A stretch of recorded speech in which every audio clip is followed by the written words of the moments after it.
কোলের সন্তান আহত, শটান হাজির মা হনুমান। হঠাৎই হাজির হাসপাতালে। এটা কে? কোলের সন্তান আহত হতেই শটান তাকে নিয়ে সেখানেই হাজির হলেন উদ্বিগ্ন মা। তবে এই মা কোনো সাধারণ মা নয়, মানবদের পূর্বপুরুষ বানর কুলের অংশ হনুমান। আহত সন্তানকে নিয়ে কোলে করে হাসপাতালে চিকিৎসার জন্য চলে আসার সেই দৃশ্য এখন সমাজ মাধ্যমে ভাইরাল হয়ে গিয়েছে। ঘটনাটি ঘটেছে সুতি 1 নম্বর ব্লকের বহুতালী স্বাস্থ্যকেন্দ্রে। মুর্শিদাবাদ জেলার প্রত্যন্ত বহুতালী গ্রামে অবস্থিত এই স্বাস্থ্যকেন্দ্রে প্রতিদিন স্থানীয় বাসিন্দারা ছাড়াও হাড়ুয়া এবং সংলগ্ন বীরভূম জেলার একাধিক গ্রাম থেকে প্রচুর মানুষ চিকিৎসা নেওয়ার জন্য আসেন। হাসপাতালের ওপিডিতে প্রায় সমস্ত রকমের ছোটখাটো চিকিৎসা মেলে। তবে রোগী যদি গুরুতর কোনো চোট, আঘাত বা অসুস্থতা নিয়ে আসেন তাহলে ডাক্তারবাবুরা তাদের জঙ্গিপুর হাসপাতালে রেফার করে দেন।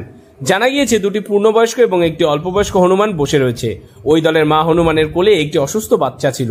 কাতর দৃষ্টিতে মা হনুমান যেন সকলের কাছে প্রার্থনা করছিল তার কোলে থাকা অসুস্থ বাচ্চার জন্য যেন একটু চিকিৎসার ব্যবস্থা করা হয়।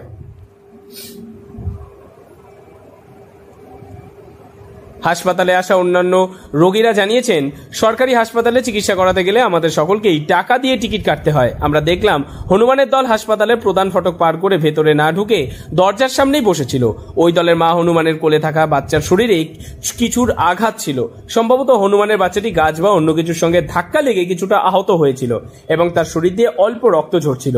কাতর দৃষ্টিতে মা হনুমান হাসপাতালের সকলের কাছে যেন আবেদন করছিল তার সন্তানের জন্য যেন একটু চিকিৎসার ব্যবস্থা করে দেওয়া হয়। হাসপাতালের দরজায় হনুমানদের চিকিৎসা পাওয়ার জন্য বসে থাকতে দেখে প্রচুর মানুষের ভিড় জমে যায়। অনেকে এই দৃশ্য নিজেদের মোবাইলের ফোনের ক্যামেরা বন্দী করে নিতে থাকেন। অসুস্থ সন্তানের পাশে প্রচুর লোককে জড়ো হতে দেখে একটি পুরুষ হনুমান কিছু লোককে ভয় দেখিয়ে তাড়িয়ে দেওয়ার চেষ্টা করছে।